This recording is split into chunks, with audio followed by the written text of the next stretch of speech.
are not vaccinated. The number of active cases is now 172. 6 cases are currently hospitalized across 4 regions.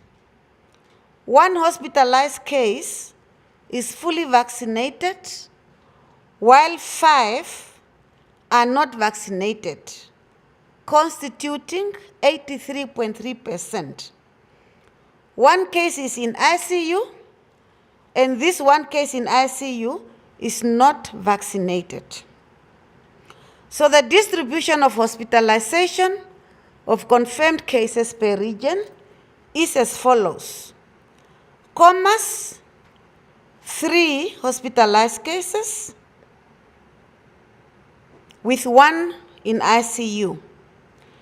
Erongo, Hartap, and Oshana, each is having 1 hospitalized case. I am happy to announce that we have not recorded any death during the period under review.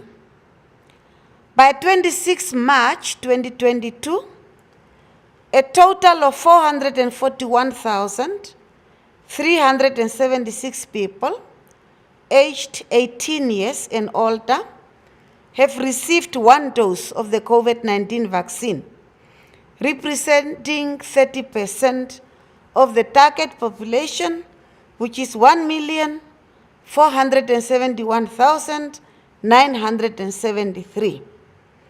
A total of 129,917 people have received the Johnson & Johnson vaccine, while 251,909 adults have received 2 doses of other vaccine types.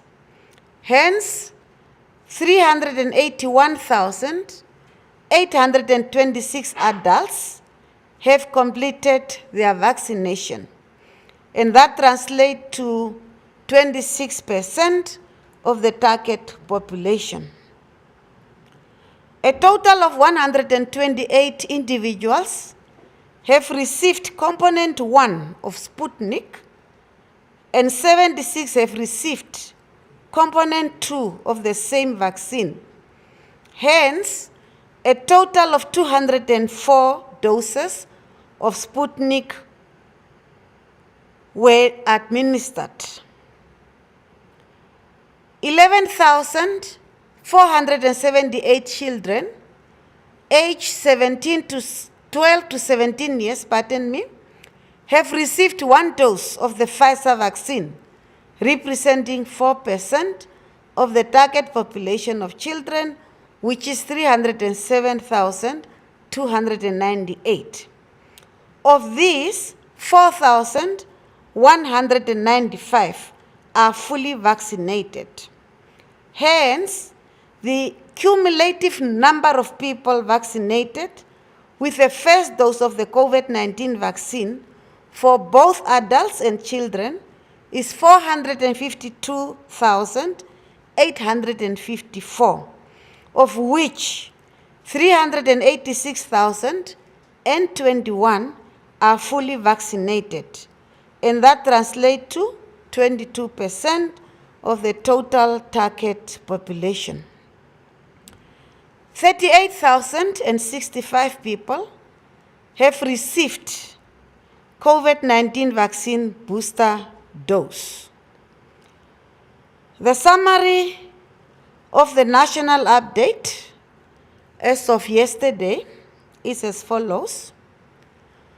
Cumulative cases, including reinfections, is 159,713. Recoveries, 155,507. And that gives us a recovery rate of 97.4%. Active cases currently are 167. Cumulative number of people who have received the first dose of the COVID-19 vaccine, The number is 452,854. Cumulative number of people who have received the second dose of COVID-19 is 256,104. The number of people who have completed cumulatively COVID-19 vaccine is 386,021. COVID-19 deaths, 3,689. And 330 people have succumbed to COVID-19 related deaths. And that brings the total number of deaths to 4,019. The total number of samples that we have studied so far is 981,474. Active contacts, 63. The number of people who have been quarantined cumulatively is 89,872. And 89,748 people have been discharged from quarantine facilities, and currently across the country we have 124 people in quarantine facilities, and that concludes the update for today. Thank you very much.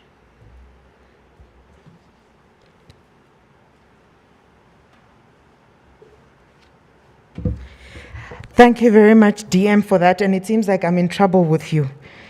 I thought I was putting enough effort into the name. Now I'm being told I'm takumaring my name. Oshiyanua Kahiha. That's the name. But I will do my best to practice, because it seems like I'm not doing justice to my nationhood. Né? Thank you very much, DM, for that one. And based on the update that we received, it is quite clear. As much as we are seemingly out of the woods, COVID has not left yet. So it is advisable for us to try and make sure that we keep our numbers low as far as possible, and maybe, hopefully, sooner than later, reach a point where we can say we have now kicked COVID out of the country. Social distancing, very important. Make sure that you disinfect your surfaces. I think we really undermine the potential of disinfecting surfaces. Sanitize our hands wherever we go. And that is one of the ways, or some of the ways, that we can try and make sure that we get rid of the pandemic. We've seen how bad it can get, so let's not get back there. Getting back to our topic for this afternoon, as we said, we are looking at the awareness of wheelchair acquisition and usage in Namibia, and I've got a healthy panelist group of ladies. Yes, again, I have ladies. Thank you very much for availing your time. We do have Ms. Shanae Fierus. She is a chief occupational therapist with the Department of Occupational Therapy at Windhoek Central Hospital with the Ministry of Health and Social Services. Good afternoon, Shanae. Good afternoon. And then we also have Ms. Daphne Kalomo, and she's the medical rehabilitation worker under the Occupational Therapy Department, but with the Katitara Intermediate Hospital with the Ministry of Health and Social Services. Good afternoon, Ms. Daphne. Good afternoon, ma'am. Then we have Ms. Kirsten Mwethe. You see, I was warned not to takuma these names. Is it Mwethe? Mwethe. Yes. I was warned not to takuma the names. So we've got Ms. Kirsten Mwethe, and she is the Chief Occupational Therapist with the Division of Disability Prevention and Rehabilitation with the Commerce Regional Directorate under the Ministry of Health and Social Services. Good afternoon to you. Afternoon. Then we also have somebody who is going to be speaking to us on the basis or perspective of personal experience. That is Ms. Sarah Heimbody. Good afternoon. Good afternoon. And thank you very much for availing yourself, so that we're not only speaking from just technical points of view, but also giving personal experiences. Thank you very, very much. Kicking off this afternoon, our question starts with Ms. Shanae. There are various medical challenges that bring one to the point of needing a wheelchair. We would like to know, what are some of the factors that are considered when the final decision is made for one to be allocated a wheelchair? Okay, thanks for the question. So one of the first factors that we really need to consider when prescribing a wheelchair for a patient is the level of the patient's mobility. So you're looking at what is the condition and what is their mobility ability, basically. And you're also looking at how long are they sitting in the chair? Are they using the chair for 8 hours in a day? Are they sitting in it primarily, or will they be transferred to the bed? So there's many different things that you need to consider. You're also considering whether it's a temporary user or if it's a permanent user. So is the condition permanent, nothing will really improve, or is it temporary, maybe it's an incomplete spinal cord injury, so then you're expecting, some of the mobility gains to come back. Then the other thing that you're also considering is the patient's ability to actually sit. And this is one of the things that's not always considered. You need to look at, is the patient actually able to sit upright? Are there any contractures that are stopping them from doing this? Or does the patient get dizzy at times? Can they actually go into a full upright position? And then we also need to look at, does the patient have the genuine financial need for applying for a chair at the state?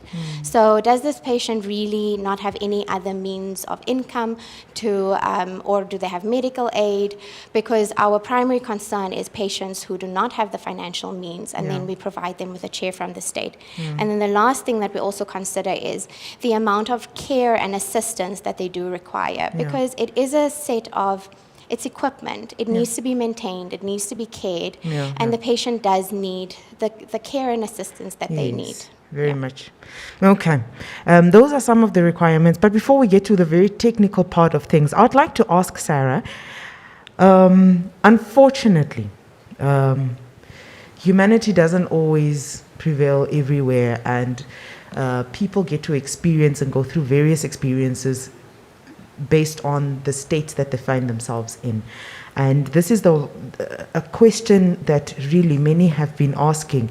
How does one navigate public stigma? The stares that they can give you because of the wheelchair that you find yourself in. Some of these statements can be very hateful and harmful. How do you then guard yourself against these? Thank you very much for your question. How do I navigate the hate speeches, the stigmas, and so forth? As a person on a wheelchair, I am not saying that I was fortunate, but I happened to get on a wheelchair when I was a very young age. Okay. So growing up on this chair has become part of me, to a point that I don't need to really mind, the staring, mind the society, to say. With that, I taught myself how to be confident by valuing myself first, loving myself That's first. good. That's very good. Finding my identity, like who am I? I am loved, I love myself, Society, which is the family first, has accepted me, they love me, and so forth. So opinions outside had become irrelevant to me. Okay. To say. No, that is very, very good. Yes. And hopefully, do you have any form of, let's say, is it outreach groups, support groups that you have established that can assist others, especially young people, as you're saying? You started off at a very young age in the wheelchair, and then unfortunately, the teenage years are not kind. They're not kind at all. And sometimes it's a teenager that was an able-bodied person and then now find themselves in this situation. Are there some of these groups that you have maybe formed over the years that they can maybe attach themselves to? Yes, we actually have a lot of them in Windhoek that targets different types of group, be it young, old, youth, different types of disabilities as well. We have wheelchair associations for wheelchair users, and I think Cassidy, you can come in. We have children associations, so many associations. Kirsten? Yeah. Association for Wheelchair Users, and they have a support group running every second week and a very active WhatsApp group as well. So if you're keen to be part of that, we can maybe provide contact details somehow later. Yes, and then maybe we can just put it up on our social media platforms as well, just to broaden the net. Sure. Okay. Kristen, staying with you. Does a policy exist that regulates the acquisition of wheelchairs? What are the necessary processes and procedures that need to be followed by a patient to acquire a wheelchair? Simple answer is yes, but there's more than one, in fact. First of all, we have policies which talk about the rights of a person for a wheelchair. So globally, we have the United Nations Convention on the Rights of Persons with Disability, and nationally we have the Namibian, the National Policy on Disability that's from 1997. Yeah. So they both talk about the right of a person to a wheelchair, the right to participate in society and access one. And then we also have guidelines for the processes and procedures that we follow when we're giving a wheelchair. So that talks about the whole application process. So first of all, we would look if someone have a wheelchair already. Is it still in okay condition? Often a person says, I need a new one, but actually it does need new brakes or new bearings with the casters or something like that, and we can actually repair it. Yeah. If it does turn out that the person needs a new wheelchair, we can take them through that application process, and that involves going through the doctor and the social worker just to say, okay, the person really is not going to walk again, or they're really having difficulties and financial difficulties, and then we would really need to assess properly, measure them for the size and type they need, and any other accessories as well that's needed, like a wheelchair pressure relief cushion, those things. Okay. And when the person comes back, like if we manage to find a wheelchair match for them, either our own from state or maybe someone donated, then we fit them, and that can take 2, 3, 4 hours even, just to fit them and make sure the place gets very messy with sponge everywhere, that we're trying to make cushions here and there. And and the training and education that goes with giving a person a chair, and obviously follow up as well. Like that person need to come back. Are they still okay in the chair? Are they still comfortable? And is the chair okay, or does it need maintaining other than what the wheelchair users doing themselves, like cleaning and putting oil, those things.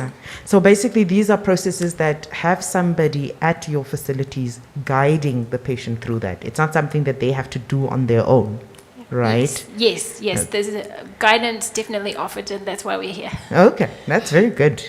Daphne, given that there are different levels of physical challenges when it comes to wheelchairs, is it a one-size-fits-all?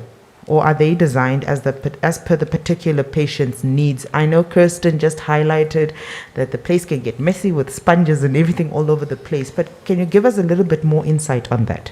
Okay. It may look as if any person can sit in any chair, but no. So that's why we are having professionals that we treat that way. That were trained to do the sitting properly. Okay. So it's wheelchairs are just like medicine. So it didn't need to be prescribed to be used. So not anyone can sit in any chair. Okay. So it's not a one-size-fits-all. No. So fitting has to be done. You have to actually go through that process. Sarah, did you struggle? Or, I mean, you said you started at a very young age. Did your parents maybe go through the struggle of trying to get you a wheelchair back then? Did you struggle to get the one that you have right now? Because I'm not familiar with the different types, but I do know that there are different types. That much I know at least, of wheelchairs. Did you struggle to get the one that you have right now? Did your parents back then struggle to acquire a wheelchair for you? And from the onset and now, did you have to change the types of wheelchairs that you have had to use over the years, or has the standard mainly just remained the same, and maybe just the size as a person that you were growing from a young age? Thank you very much for your question. I understand my parents had to struggle to get me a wheelchair. Yeah. Because I'm someone from a village. I was Yeah. grown and raised from a village. Yeah. And access to the hospitals, access to the physiotherapist, occupational therapist was Was a not challenge. easy. Yeah. I am from Angoina, and the nearest occupational therapist was found at the Oshakati State Hospital. Wow. So you can just imagine You're sorry, but that's a distance. the kilometers and Yeah. the distance to go there. As I grow up then, I went to school, I studied, and until I graduated, then I got employed. That's good. From then, that's when I realized that the other wheelchair that I was having was not fitting to my current needs, and I had to acquire a proper wheelchair that is fitting or speaking to my needs. Okay. There are procedures that you need to follow. I had to see the occupational therapist to do the measurements, to recommend the best wheelchair for me. Okay. And my medical had to pay a portion. Yes. And I also had to top up because they're very, very expensive. Yeah. And even before getting a wheelchair from the supplier and so forth, you have to choose the type of wheelchair to get. I have to look at the weight. The lighter the wheelchair, the more expensive it is. Yeah. And I have to also check the affordability. I'm someone who is independent. I don't drive. Yeah. I have to look at it. Am I able to fold this wheelchair and put it in the car like by myself? Yeah. I also have to look at the area. Is this wheelchair fit for the village? Where do I spend most of my time? Yes. Obviously, it's in city, so I Exactly. have to. In accordance with that. Yes, exactly. Okay. I think the one question that now is triggered to you is with regards to the main change came with employment. And I think this is the part that I became curious now. What exactly were the differences? Where was the struggle with old wheelchair with regards to your space of employment? Because I believe that is where your biggest change that necessitated a change in your wheelchair came in. Like I said, the lighter the wheelchair is, the more expensive it is. Yeah. My parents could only probably get a wheelchair according to their financial status. Okay. So, but still at work, this is not the wheelchair that I use. Okay. I was fortunate that my employer, which is the University of Namibia, had bought a wheelchair, an electrical wheelchair for me. Okay. That if I happen to have a meeting at a building that is maybe 5 kilometers away from my office, I will not struggle. I'll use, but I don't use it most of the time. It is mainly for mobility purposes. Okay. Yes. So there are changes that are sometimes necessitated by the changes within a person's lifestyle, as Sarah is indicating. There are sometimes also changes, or do you find situations, I don't know who's best to answer this one, where one individual is sometimes prompted to have more than one type of wheelchair? Exactly. Do we have such scenarios? Yeah, so we actually get that quite a lot, especially with the patients that they have a high spinal cord injury, and then they have they're prescribed an electric chair. So, sorry, if you have one, you know how heavy they are. It is very They heavy. have these 2 battery packs at the back. I promise you, I can't lift one. So they're quite heavy. You can't really travel with it. It's usually based at one place, and then you use it, and then you have a manual chair that you then use for commuting home. Okay. Yeah, so sometimes you have, I primarily work in pediatrics, so with the peds patients, they'll have a chair at school, and then they have maybe a lighter chair, which we'll call a transporter, and then the mom would then use a transporter moving around. Okay. Yeah, Okay. so it's not, so you would have different chairs for different situations. Okay. And you will have one at the village. Actually, I have 3. One for the village, one for the Yes. city, one for work. Okay. No, we'll come back to the point of terrain and so on. Shanae, how does Namibia, because Sarah now spoke about, for example, the availability of physiotherapists. She gave an indication or, an example of how she's from the Hangwena region and her nearest therapist was in Oshakati. Now, how does one fare in terms of, or Namibia as a country fare, sorry, in terms of availability of qualified and experienced therapists, and what role do they actually play in the whole process of rehabilitation for somebody who's physically challenged? Okay. So, yeah, that's actually a really important question because I think that, a lot of times we have patients that travel as far as Ohangoina or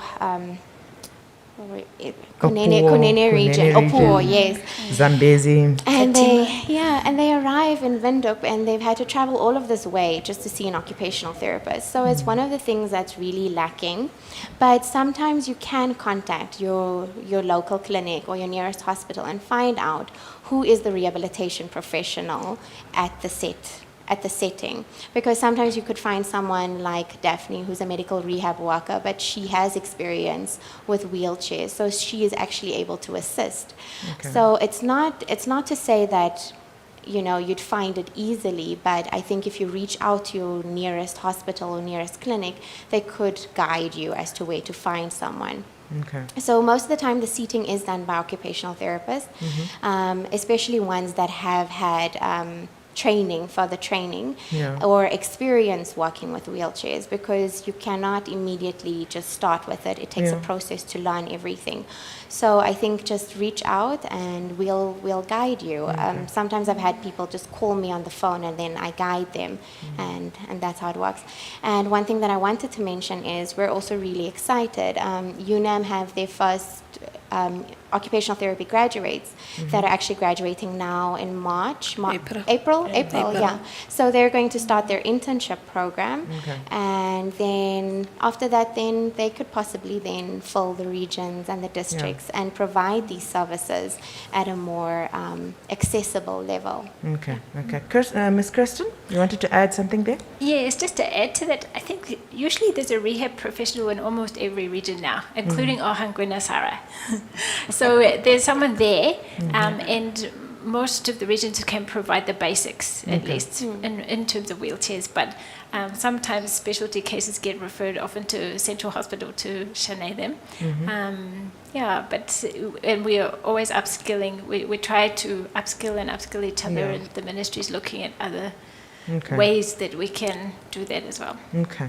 So I think the key here is basically for whether it's the patient themselves, their family members, or their parents, or so on, not to shy away from reaching out to personnel at the facilities, health facilities that are closest to them, because most likely those health facilities have some form of extensions or, people that they call in to guide, help, and assist in various scenarios where that particular facility doesn't have a set professional.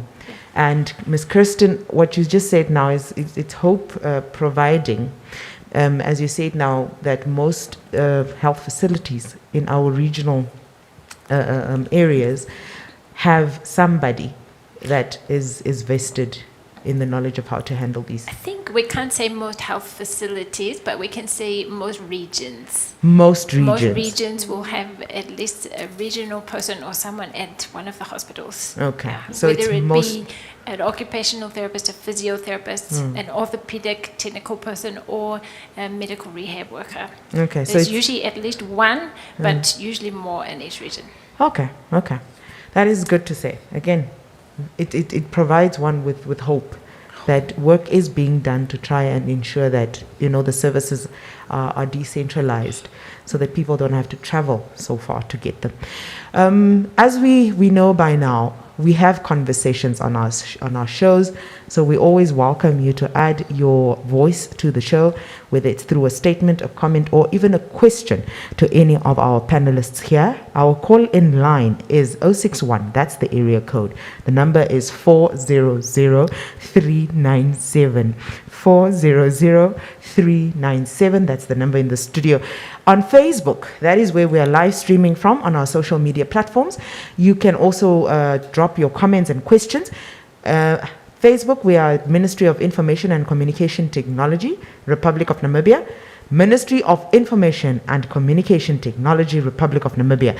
And our YouTube handle is MICT Namibia. MICT Namibia. That is where you can get hold of us on our YouTube channels and Facebook.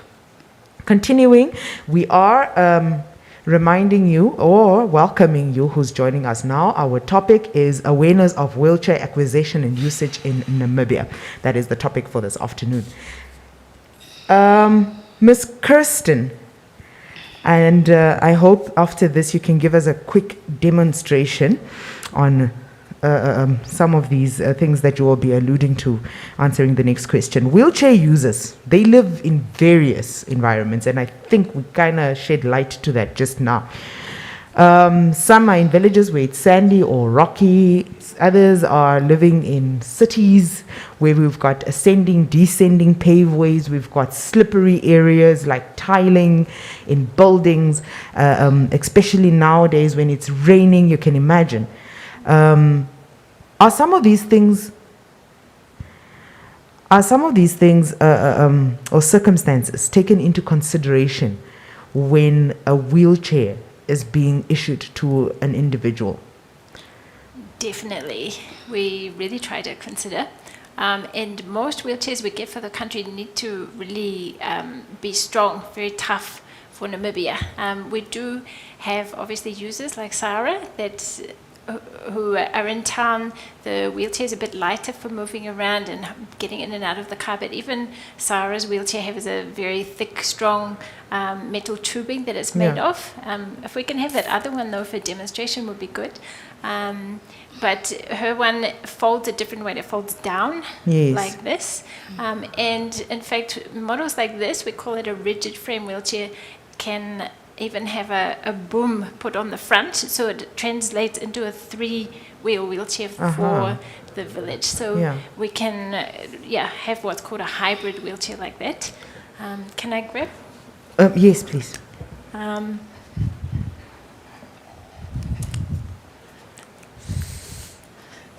So this is just the most basic wheelchair that we might get here. Yes. And as you can see, it's got still that very thick, strong tubing that is needed for Namibia for the rough terrain. A lot of donation wheelchairs come and they're aluminium, which breaks easily in Namibia, and then it's difficult to replace the parts that we don't have. The tires, you can see, are very thick and quite strong. The casters, we can see also 2-inch caster wheels, quite thick like this, not the 1-inch or thin ones that we might have. The upholstery is breathable. In Namibia, it's very hot. It's a hot country. People sweat a lot, and then that makes people get pressure sores more easily, which is not what we want because that can take very long to heal. The other thing to mention is the mag rims in this kind of wheelchair. So it's not a lot of these little spokes that get caught on acacia trees and grasses that we have so many of in Namibia. And then it involves a lot of maintenance. So this is just a very basic model of chair that we get, and what would probably be used more in the rural locations or tura in the hills and things like that. But that's what we might use. Okay. So this is one of the more durable, type of wheelchairs that we get. What is plus minus the average lifespan of this particular wheelchair? It depends on the amount of time that the wheelchair user is in the chair. If you've got a very active user, they can be in it maybe up to 12 hours a day or more, depending if they're, if they're a student, they might be studying all night and things like that. If it's someone that's maybe a bit elderly or needs to spend more time in the bed, it would be longer. But it's a very active user. They could come back within maybe 2 or 3 years. Wow. And we need to know our clients quite well. They're a very active user, or maybe the kids have been using it too much for transporting, shopping and things like that, which we discourage, and we actually sign a contract when we give chairs to say, don't lend it out to do other things with it. Okay. Yeah, you really need. And then you've got the pressure relief cushion as well, which we might show you a bit later, that each wheelchair should be given with. Okay. And that can have a less of a lifespan. The sponge doesn't always last so long, and then we can replace that a bit earlier, perhaps, in the chair. Yeah. Which is actually most likely more cheaper than replacing the whole wheelchair, the pressure cushion. Yes, definitely. Yep. Okay. Thank And it's really you. needed just to avoid those pressure sores. And Yeah. Okay. We have a caller on our lines right now, and we would like to welcome them to the show for this afternoon. Good afternoon and welcome to the show. Good afternoon, Madam Kahia. How are you? I'm well. How are you? I'm well too, thank you. And good afternoon to the panel there. I'm very much on the awareness of wheelchair acquisition. Mm-hmm. It came in my mind. How effective is that awareness? Because I'm attaching to that question resulting from what we watched yesterday on the news at 8, on NBC News. Okay. I think most of the listeners now, they remember what they watched yesterday.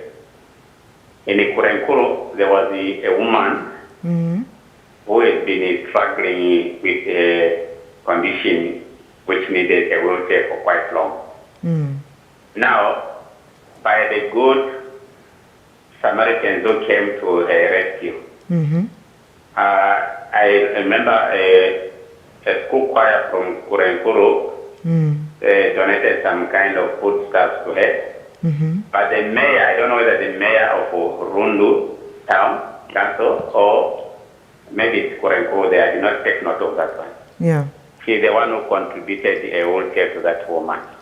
Now, my question is, how many people of that nature, considering the financial status that you indicated, the panel indicated, has been struggling, battling with that condition, and it was not being known by the right people who are supposed to come to a rescue? Okay. Can we look it into the rural setup as well? Okay. Yes, most of the people who are being looked at, they are those in urban. But what about those? How do they get this information? As the topic says, awareness of wheelchair acquisition. And that question is that most of the wheelchairs are urban usable. Because in the rural, we talk of the sandy areas. Like the lady that I saw last night on TV, she's at the village. Now, are there wheelchairs that are set to be used in sand? Okay. Thank you. Thank you very much for your contribution anytime. That's anytime from Tumep. He is quite a regular here on our show. We always welcome your inputs anytime. I believe this question, maybe Ms. Kristen, you wanted to answer that? Yes, I can. I think it's the reason anytime that we are trying to really get awareness more out there at the moment. There's the need for wheelchairs at the moment is sometimes outweighing the supply. And we're really trying to help people just become more aware that people need actually prescription because wheelchairs are a little bit like medicine in terms of if you get the wrong one, it can also cause harm or damage as well. And we love the heart though. The people really coming forward and wanting to donate, wanting to really give the right thing. And that's important, but it's really good if we can just be contacted to be a part of that process, and we work as a team together to really get people the right thing. I don't know if this is a good time to talk about what can happen if a person have the wrong wheelchair for too much length of time. We'll come to that. We'll come to that. I think we will be speaking to that a little bit later on. Comments on our social media platforms are quite welcome. We have our Facebook. We are live streaming from there, so you can drop comments and questions there, as well as our YouTube channels. Thank you anytime. And you are also welcome to call in and add your voice to the program. Our line number here is 061, that's the area code. The number itself is 400397. Sarah, wheelchairs are made for the easier mobility of patients. What are some of the the risks faced by those that are wheelchair bound, especially in urban areas? Because you're somebody who moves a lot in urban areas because of your work and so on.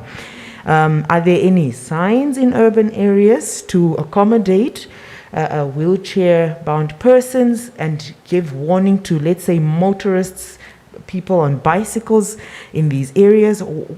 What is that experience that you guys go through? Thank you very much for your question. Unfortunately, I think there are no signs, or if there are, they are very few, except the signs for parking bay that says that this parking is allocated to a disabled person or person with disabilities. Other than that, we don't have any signs on our roads. We don't even have pavements, you know, something to just indicate that this is an area to be used by someone who is on a wheelchair or someone who uses a wheelchair for mobility. And we are hoping that our government will look into it. Okay. What are the type of signs that you would maybe consider are necessary? Because there are some areas that are self-spoken, that really don't need signs, like a ramp, for example.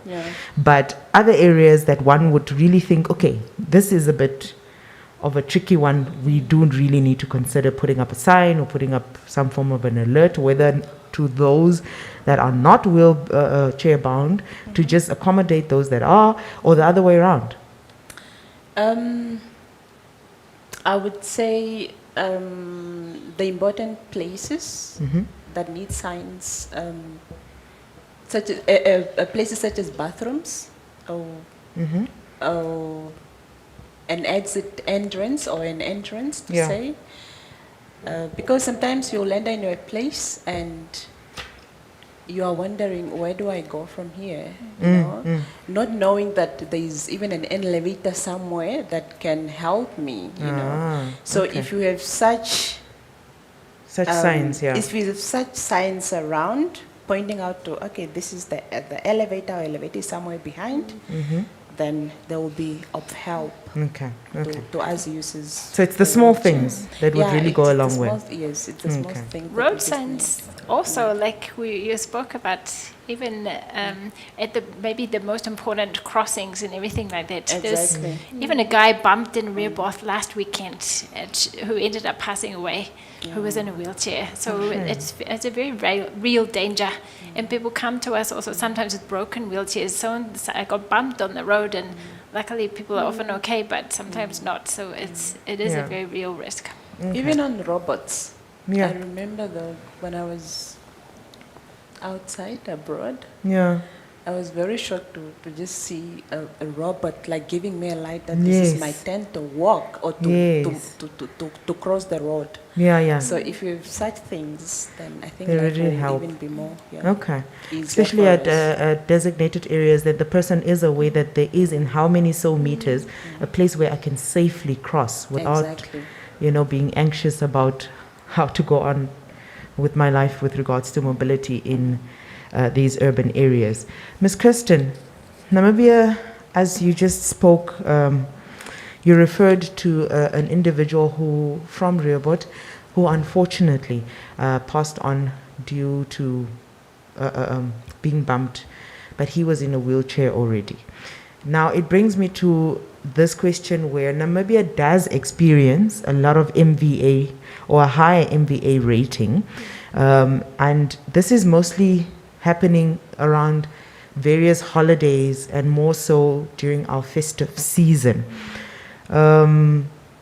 Besides this, there are also other reasons and medical reasons that people end up needing wheelchairs. This has, activities like this, or should I say activities, but unfortunate events like this always tend to highlight to what you said earlier on, where demand outweighs supply.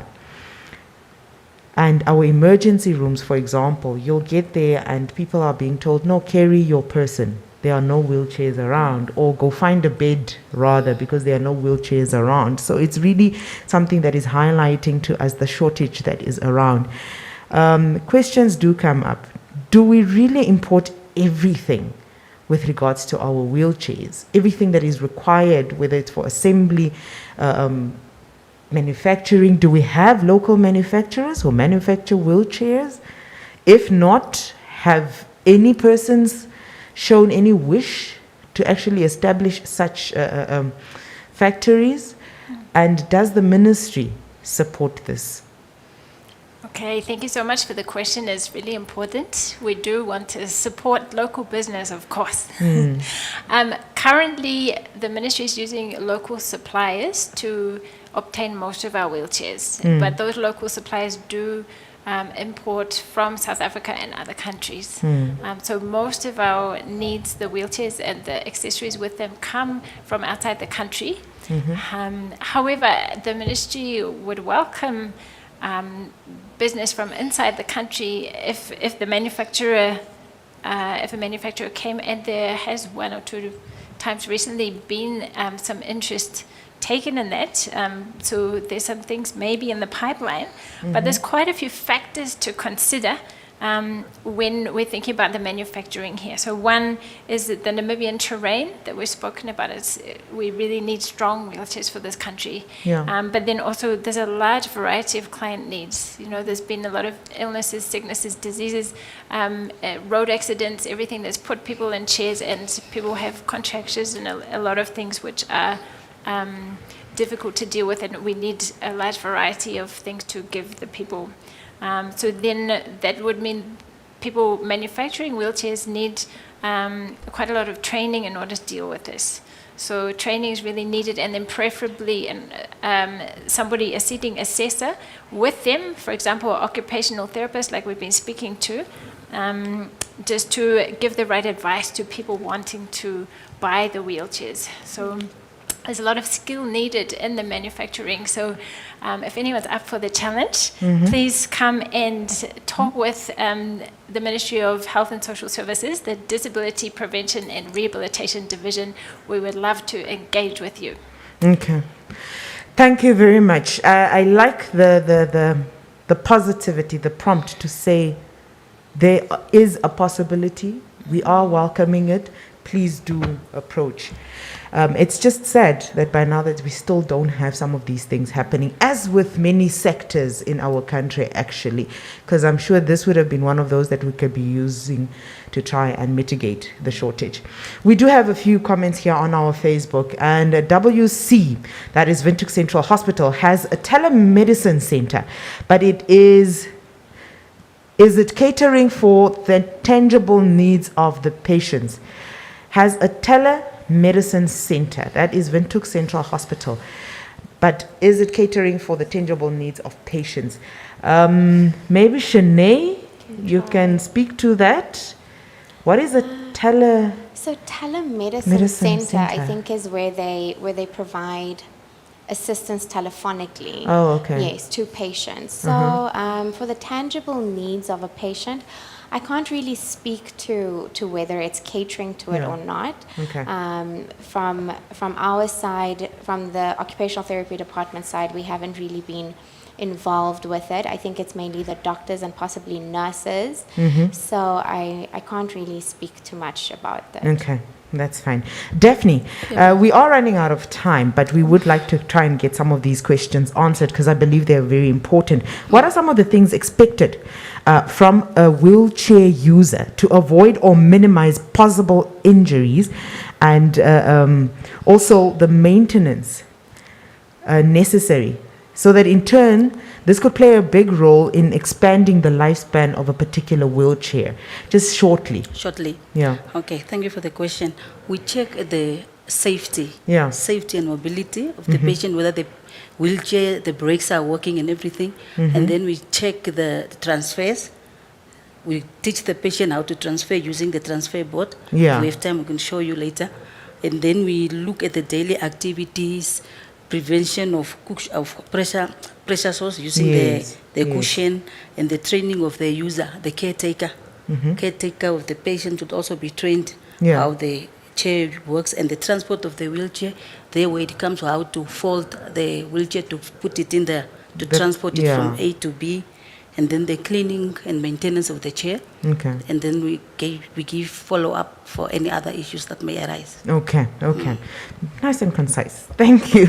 We're trying to get as much information out there, and hopefully we can actually have them back on the show to try and go even deeper into details. Kirsten, are there any cases of persons manufacturing chairs without training? Are there any risks in initiatives like this? Because sometimes it might come from a good place, but it might cause the opposite. And if yes, what would these risks entail? Thank you so much for the question. This is a big concern of ours because there's a lot of, like we said, people are putting need for wheelchairs on social media and all these things. And if a person end up with the wrong chair, it might not be so bad just for a few days or weeks or months, but over time people can really get deformities and all sorts of things. So, for example, say if we imagine this is a wheelchair, and I'm sitting in it.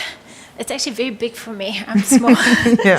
And like some people also can't sit up straight as well. So if I'm like this, am I even really able to breathe properly? I can't really breathe.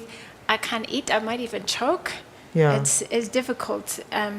I'm not able to engage properly, even to maybe watch TV. I'm back here and read and things like that. So I really need a chair that is a bit more suited to my size. It really does need to hug me nicely and those things, and help me sit up straight. Perhaps even we put something called an adductor block here that stops me sliding forward or keep my legs in a better position.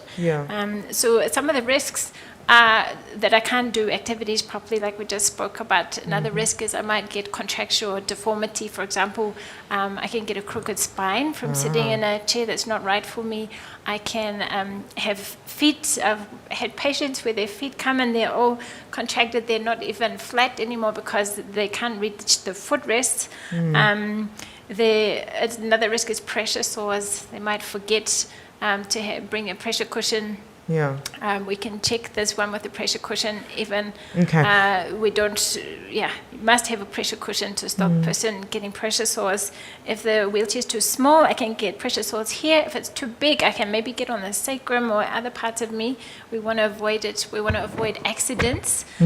Sometimes, like if a person's had an amputation or if the wheelchair is too tippy, a person can tip and fall out of the chair. So we have to really help change the center of gravity of the chair. It's quite technical to stop the person falling back. Even person with amputations, we have to do that quite nicely. And so if you want to assist somebody that needs a wheelchair, I think a big main message would be, please just involve us. We can help prescribe. We can work together. We love it if people want to buy, but let's do it together so the right thing is bought or the right thing is fitted for the person, whether it be in state with us or even with private. The Namibian Association of Occupational Therapists have people as well, and you can look on their website for that. Ms. Kristen, we're going to stay on that point for a little bit longer because you mentioned a few things here that we believe really need to be dug into. We are going to say goodbye to our NBC viewers at this point. Thank you very much for joining our conversation. We really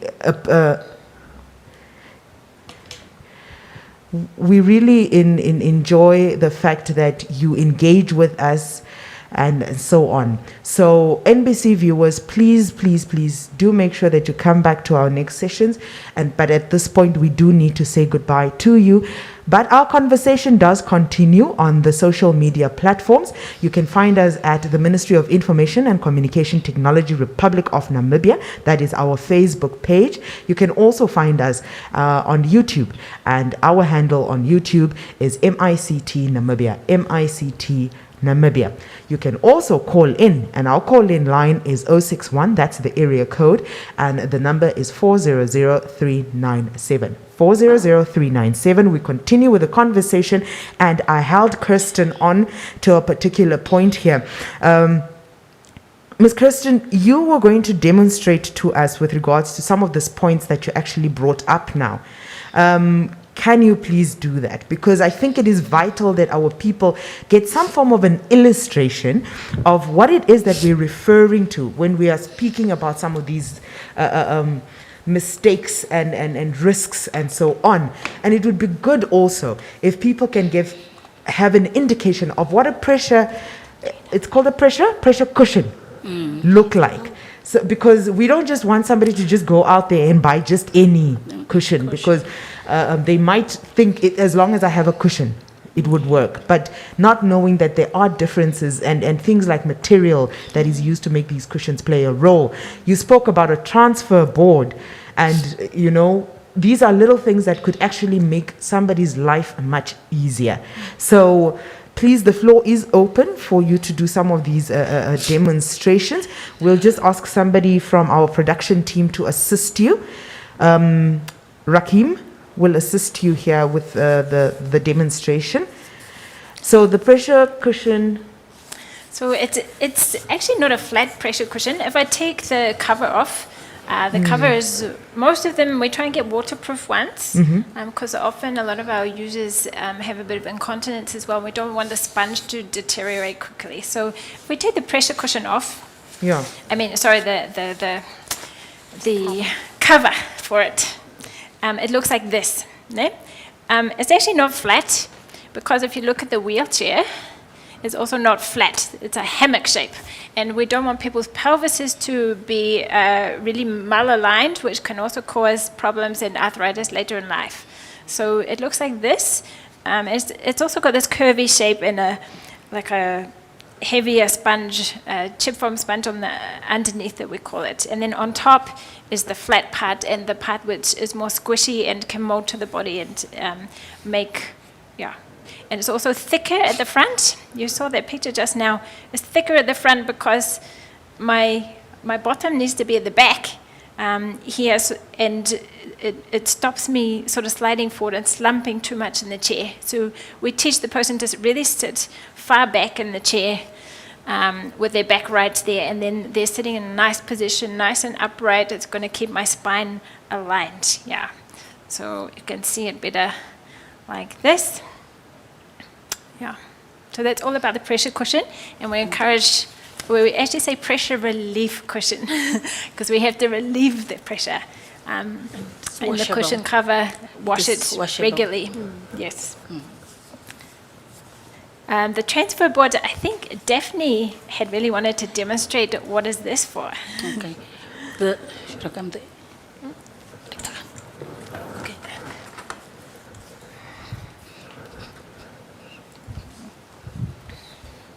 So, the board is used for transferring from or for moving from A to B. If you want to move maybe from the chair to the bed, you can use this. Put it under the cushion, and then the bed will be here. So the patient will be sliding using the butt from A to B. Okay. Nice. Mm-hmm. Okay.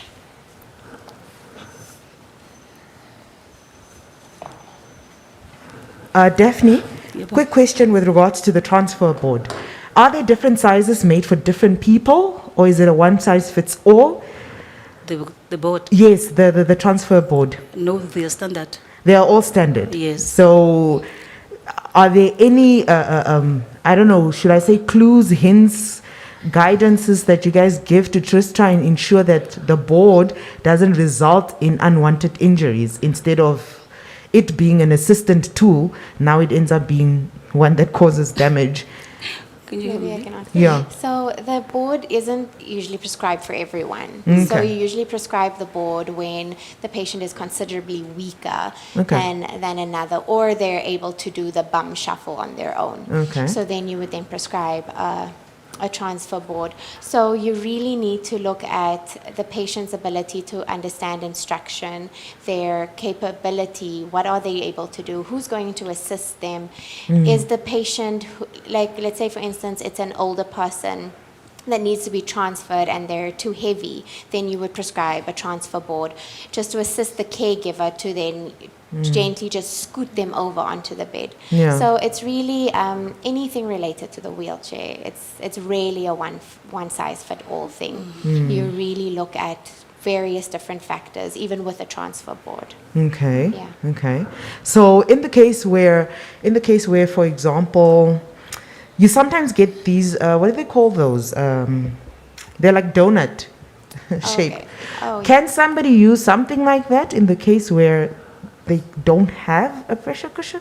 So again, the donut cushion is usually prescribed if there's damage to the sacrum, or if the sacrum isn't. Yes. Yeah. Otherwise, they're discomfort. contraindicated. Yes. We're actually not supposed to give them except in that circumstance, Yeah. because it can cause too much pressure, especially over a long length of time. So we don't usually do it except in this circumstance as Shanae's Yeah. Okay. describing. Okay. So it's as I said, very honestly, pardon me. It's interesting, little intriguing things that actually play a big role in trying to make sure that we create comfort and ease for somebody who is wheelchair bound. We've got a comment here on our Facebook page, and bravo, Maria. What will happen to the wheelchair if the person passes on? Will the wheelchair be returned to the state if it was supplied by the state? I think that's a good question. Daphne? Yeah. On the issuing of the wheelchair, at the end, we do let the patient sign an agreement form. And in the agreement form, it is stated, or we explain to the patient, if the patient doesn't need it anymore, they are welcome to return it to the Is it a hospital. must or they're welcome? They will, the It's must. actually a must. It's a It's must. a contract that It's we a sign. must. They must Okay. bring it back. Okay. But we do find people passing them on to other people, and Within the trying- families. Yes, Yes. especially even in rural communities. The one in common is that go into those rural communities. I often find people with other people's wheelchairs because they're so hard to get hold of. So. I guess if someone really needed it, they could take it temporarily, but we do need to be contacted there to come in and get the right thing for them. Yeah. So it's about trying to refit it for the next person and trying to avoid further injury that could be caused by readapting somebody else's Yes. The- wheelchair. The main message is really just involve us, please. Yeah. Yeah. Okay. We have another question. As I said, it's a pertinent topic, and I think there is very little awareness created about this particular topic, and we really appreciate your questions that are coming through. Richard Kambinda is asking, from an occupational health and labor policy point of view, what would help incentivize companies to hire or retain persons of disability, such as a blind person or one of hard of hearing? Tillers, for instance. Today we're looking more at wheelchair-bound persons, but I mean, if we have somebody in our panel that is able to speak to that particular question, it would be great. I think there's another comment that we had here as well. I believe it's a follow-up from Richard, if I'm not mistaken. Are our town councils close to these decisions? Discussions, sorry. Our town councils, pardon me. Our town councils close to these discussions. Okay, that's a good one. So, anybody willing to take, I don't know, I can maybe maybe speak. Sarah can also speak to us with regards to place of employment, the readaptation of maybe the work environment to adapt to the usage of your wheelchair. Did they require or have a challenge? Was it something that you had to fight for? Did they have an issue with the fact that you were using or you were wheel-bound, chair-bound? They didn't have an issue because my employer, like I said, is a university that is guided by policies. Yeah. And one of the policies is inclusivity. Yeah. So I think the understanding with them is much better compared to other places of other employment. places, Okay. yes. So there was no issue at all. Okay. I hope many more are like your place of employment. To the second question, we had our town councils. Are they close to these discussions of awareness? Do you as occupational therapists, and especially within the ministry itself, ever have challenges trying to get them on board when you want to do, for example, awareness or identification of people in need within their areas? Do you guys ever have these challenges? We have challenges all the time, and we really, I think time-wise, we really don't have heaps of time to engage with those issues of accessibility and things, but we would really love them to watch programs such as this. I would say the Namibian Wheelchair Users Association is actually engaging some of these places like that because they empower and advocate for wheelchair users, and it's one of the reasons it was formed. So I think they are trying to bring awareness on that and on the radio and engaging with some of those things, but yeah. Okay. Thank you very much. As we close off, I've got one last question going to Sarah, and many people might actually want to shoot me for this one, but it's the reality that's out there. Constantly, there are expectations on able-bodied persons and let's say building owners, employers, and so on, to ensure that they act or put up certain things in places to allow eased living for wheelchair-bound persons. But observations, history, experiences has taught us that sometimes, there are attitudes that our wheelchair-bound people also have. We have circumstances where their behavior, for example, can be one of entitlement, where they just feel, and these are scenarios we've had, I personally have had these experiences, where you come to a place and because this person is wheelchair bound, they feel that they have to, without necessarily, giving warning or being polite about it or whatever. And for example, road usage. You will find a situation where there is a pavement that this person can use, but they're really just using the roads where cars are.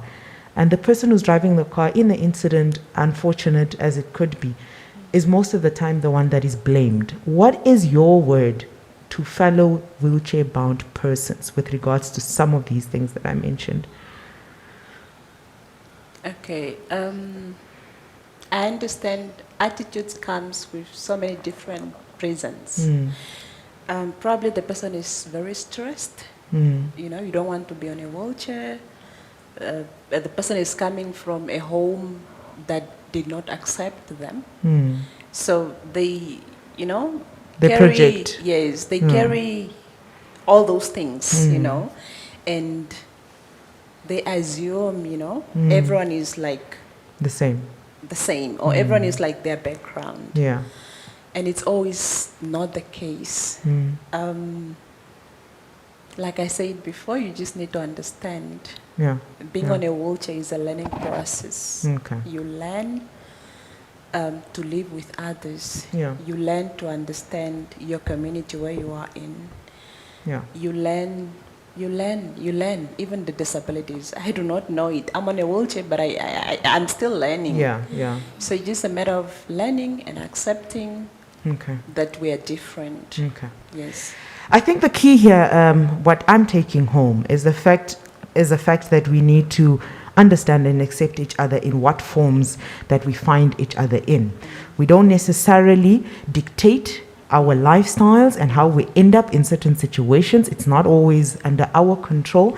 And even if it was caused by events of our own doing, one does not perceive or see yourself to be in a particular circumstance for the rest of your life. Able-bodied, non-able-bodied, wheelchair-bound, non-wheelchair bound, we really just have to find our humanity and find a middle ground of being able to live with each other and make life easier for each other, not necessarily just one for the other. The other thing that one also takes away from today's session, please do not be afraid to reach out. There are persons and personnel in various health facilities all across our country, regardless of what their positions are. They are most likely in the better position to be able to assist you, to link you to the necessary professionals and institutions that you need, or you need for your loved ones, so that they can get the necessary assistance with regards to wheelchairs and how they are maintained and so forth. With that said, I thank you very much for being part of our program. Thank you for your engagement. As I said, we always appreciate. It's a discussion, it's a conversation about pertinent topics in our country. From myself, Shianua Desire Kahiha, I say thank you very much, as well as my production team appreciates you being with us. Have a good afternoon.